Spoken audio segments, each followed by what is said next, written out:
Hello, আসসালামু আলাইকুম। আমি মেজর ডালিম বলতেছি। আমি মেজর ডালিম বলতেছি। কে বলতেছেন? Hello, hello, hello, hello, hello, hello, hello, hello. মাথা নষ্ট, মাথা নষ্ট, মাথা ঘুরায়, মাথা ঘুরায়, প্রেসার উঠছে, প্রেসার উঠছে, কি যে করব, কি যে করব, মাথা আমার কাজ করে না। আমি শেখ রেহিনা বলতেছি। মাথা নষ্ট। মেজর ডালিম, তুমি কোথা থেকে আসলা? কেন আসলা? হ্যাঁ, আজকে নয় তো কালকে। আসতামই তো। আজকে আসছি। যখন তোমার বাবার সাথে সম্পর্ক ছিল, তখন তোমরা পিসি পোলাপান ছিলা। বোঝো নাই? মানুষকে মিথ্যা ইতিহাস বলে সত্যকে চাপিয়ে রাখতে চাইছিলা, সম্ভব হয়নি না? আমি এসে ফ্লাশ করে দিলাম যে আসল সত্য কি। কি দরকারটা ছিল এরকম করে সত্য কথা বলার? এখন দেশের মানুষ আওয়ামী লীগকে আরো হেট করবে। দেশের আওয়ামী লীগের নেতাকে তাকে হেট করবে। এখন আমাদের এমনিতেই ডুবিয়ে দেওয়া হয়েছে, আরো ডুবে গেলাম। আওয়ামী লীগ দেশের মধ্যে প্রথম থেকেই দেশের মানুষকে কষ্ট দিত, দেশের মানুষের সম্পদ খেত, দেশের মানুষের টাকা লুটপাট করে বিদেশে পাচার করত। আপনারা তো তার বাইরে নন। আপনার বাবা যেমন ছিল, আপনারাও তেমন হইছেন। কি করব, এটা বংশনীয় রোগ আমাদের। আপনি যে সত্য কথাগুলো বললেন, এই কথাগুলো বললেন কেন? আপনি হারাইছিলেন, ওটাই ভালো ছিল। হুট করে ইলিয়াসের লাইভের মধ্যে এসে সত্য কথাগুলো বলার কি প্রয়োজন ছিল? দেশের মানুষ সত্য ঘটনা কি সেটা জানে না।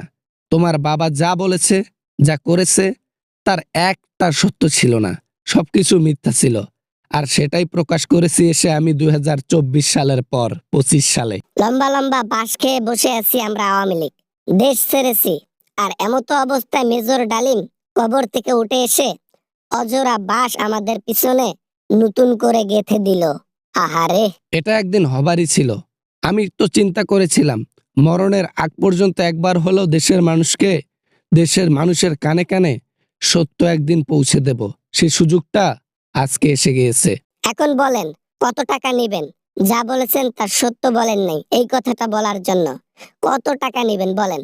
আমি দরকার পড়লে শেখ হাসিনা আপার কাছে টাকার বস্তা আপনার জন্য গিফট পাঠাবো। টাকার কাছে যদি বিক্রি হইতাম, তাহলে বঙ্গবন্ধুর কাছে অনেক আগে বিক্রি হইতাম। আর আজকে আমি বিলিয়নার হয়ে যাইতাম। আসলে টাকা দিয়ে মানুষের ইমান কিনা যায় না। তুমিও পারবা না। তোমার বাবা পারে নাই, তুমি পারবা?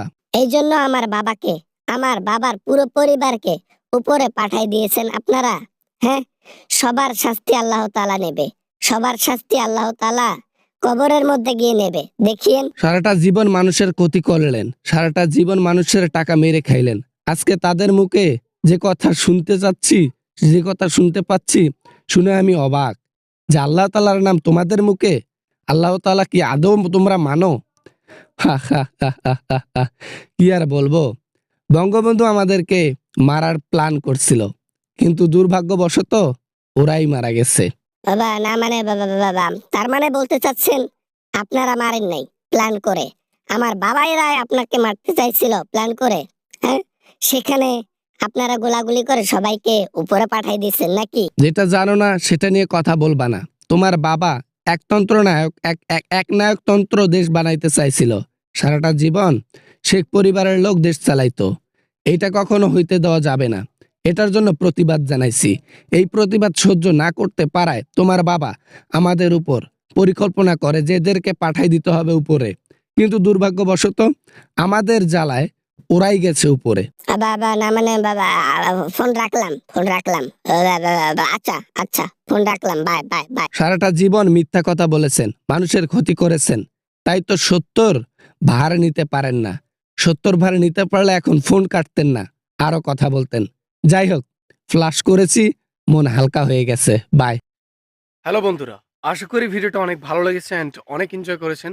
যদি ভিডিওটা ভালো লাগে তাহলে প্লিজ একটা লাইক করবেন আর কমেন্ট করতে ভুলবেন না।